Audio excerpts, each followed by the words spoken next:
20 years ago, in this great city of Ibadan, a certain late Mrs. Oyiza had a dream, a vision like no other.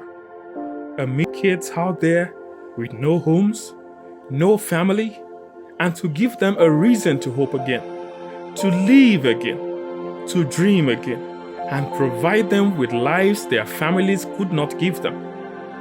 Sadly, 2 years later, she passed on. Our children, Mrs. Joy Taiwo and Mr. Ige Idris, tapped into this vision and didn't allow it follow late Mrs. Oyiza into the grave. They provide and cater for over 40 children, with 9 in the university. They have pursued the dream their mother had.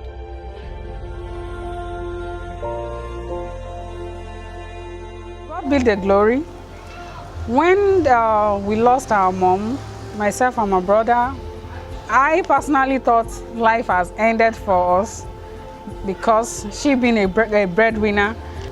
When we got home and we broke the news for the kids, and they were all crying, everywhere was sorrowful, they were all crying. Some were holding her pictures and were crying that, oh, what will be their end now that their savior, in quotes, was gone.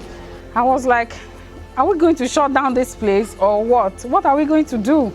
But the children did something so unique. The first day I resumed back here, after morning and after we lay down to rest, my mom to rest, they ran to me from our entrance. They all ran to me, the younger ones, and they were saying, Mommy, Mommy, Mommy, Mommy, Mommy, Mommy, you're welcome. That was where I got inspired that, wow, these children are now looking up to me. They felt somebody is gone and somebody, will I be able to deny that? And I just pick up that courage that, wow, I can do it. Because I was just 22 years old and my brother was 24. But we found joy. I found joy when I come into the gates from work anywhere, how they ran to me like, Mommy, Mommy. I felt so happy and I don't want to miss that part all through my life. So I decided to pick up the vision. I look at my brother and I asked him, can we do it? He said, we can do it. And he said we will do it. And that has been our strength and power.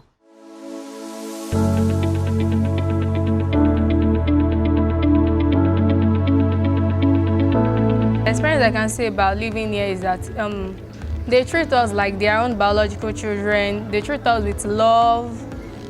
I love that even when we are with our parents, they can't show us what they are showing us. We are not their biological children, but still they are treating us as that. And they are taking care of us here very well. In Oyiza Orphanage Home, it's a home that supports every part of us, any aspect we would like to do. They support everything. Our academics, they sponsor all. Our careers, they sponsor. Vocational training, they sponsor everything. So in my career, basically, they've been able to give me the chance to go outside, to attend to shows, and also to do rehearsals outside, to develop myself to be a better dancer. I see myself becoming a future neurosurgeon through God and through the support of Mrs. Joy and Brother Ige. Then facing my studies, passing my WAEC, my JAMB, and getting admission into the University of Ibadan to study medicine and surgery. So I think my dreams. I want to become a lawyer. Then I want to become a lawyer. I'm a GS3. I have to pass my BECE. Then after passing my BECE and going to SS1, from SS1 to SS2 and SS3, I have to pass my WAEC, JAMB, and go to university before I go to law school. I pray to God that if I'm able to pass my exam, my WAEC and JAMB, that I will further my study to university. I would like to become a lawyer, a successful lawyer in life. I would like to become a successful lawyer.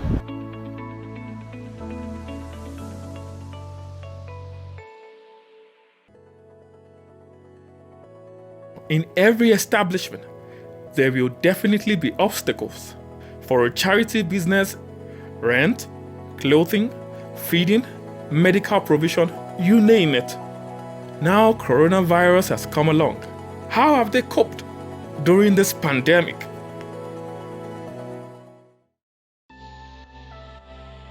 Like I said, I'm a medical practitioner, I'm a nurse. So during the outbreak of COVID-19, it has been challenging, but it was something we could handle. What we did first was our caregiver, we told them to stay away from the orphanage because they are not living here, they go and come back. So my brother moved into the orphanage with his family, and they were here for about 4 months to take care of these children.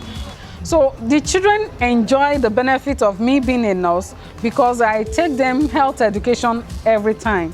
So if you ask them what COVID is, they know what it is, they know the signs and symptoms, they know the prevention, and I emphasize on that so much, giving them everything that has to do with COVID-19 because they still go out once in a while. The bigger girls go to the market and make sure they use their face masks. When they come in house, they must wash their hands.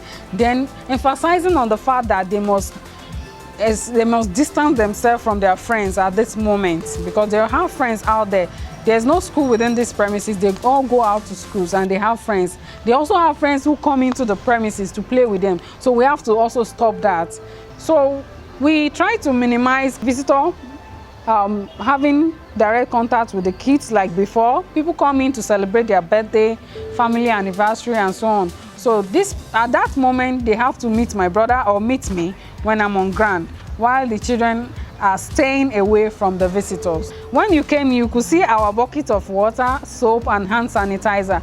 And people who are also supporting us, we told them we need this, we need that. I mean hand sanitizer and soap and so on.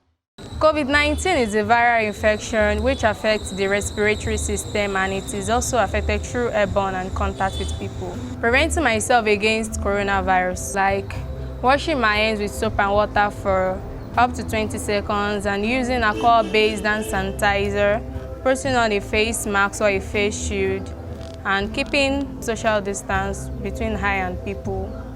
COVID-19 is a disease that can be spread easily through coughing, sneezing, and not keeping social distancing.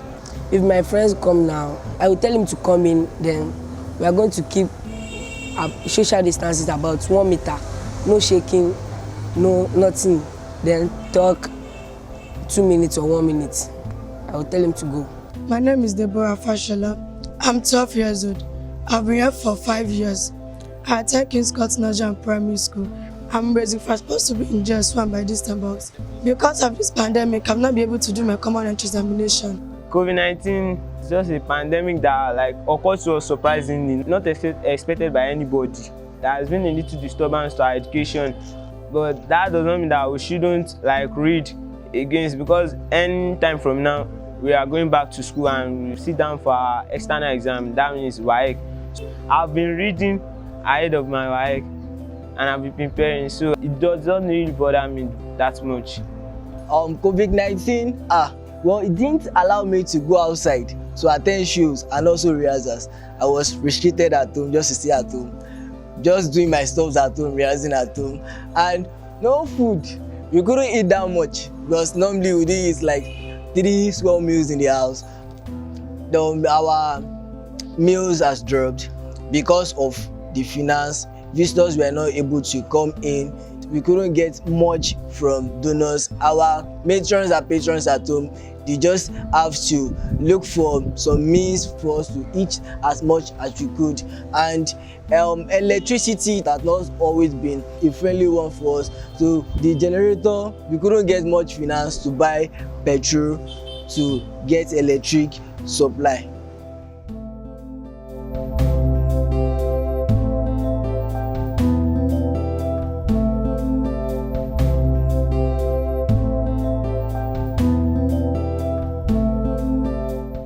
Oyiza Orphanage has a big dream, and the dream is to help every child out there who are vulnerable, who are susceptible to abuses of any kind, to ensure that they fit into the society positively and be able to impact their society positively through education and empowerment.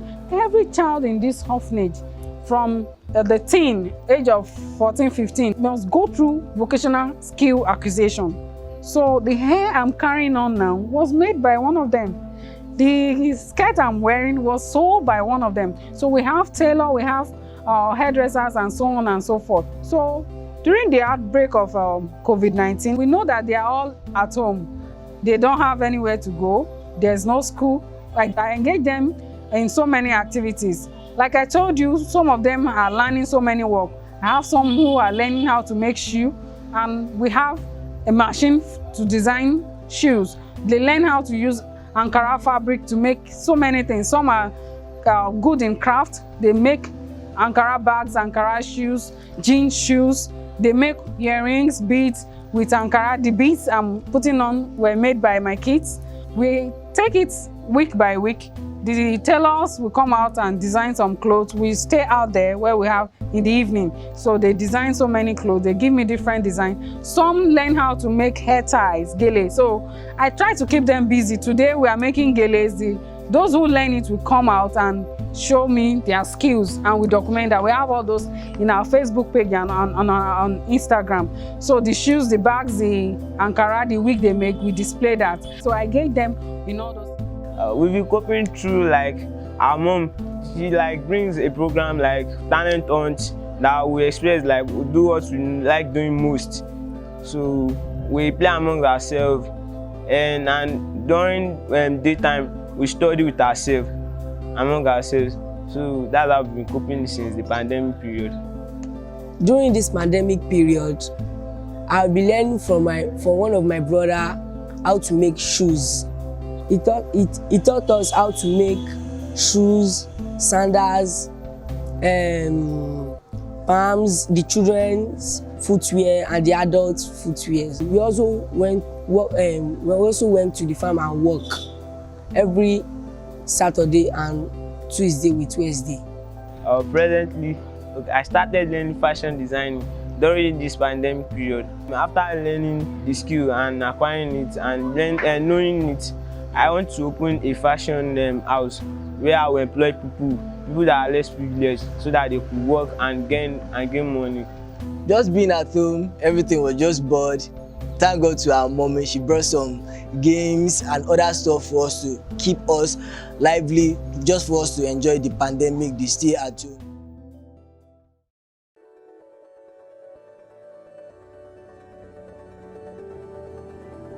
An orphanage home, a work of charity, taking care of other people's children, all for free, and still having to pay a rent of 500,000 biannually. The orphanage has been for a while in a rented apartment for over 20 years now, and we started paying a rent of the whole building with 80,000 naira. And like I said, the owner increases every 2 years. And from 80,000 naira now, we have paid 500,000 this year. And we are worried that we are getting closer to 1 million. So this is why we are calling on good Nigerians out there, philanthropists. We want them to come and do a very good thing in the life of these children. Give us a permanent shelter facilities. There was a time passed about 2 times. Thief came in to this premises, an orphanage, and they raided all our food stuff. So, you know, I have to come out in the middle of the night. Then I was living here, not married yet, and I was saying, "Thief, please don't kill me, don't kill my children. Just take away your food and give us peace." So, but that happened so many years ago. We just want to move from Okeado to a very more conducive environment, an environment that will also help the psyche of the kids, because I ensure that the children don't behave like the area they are.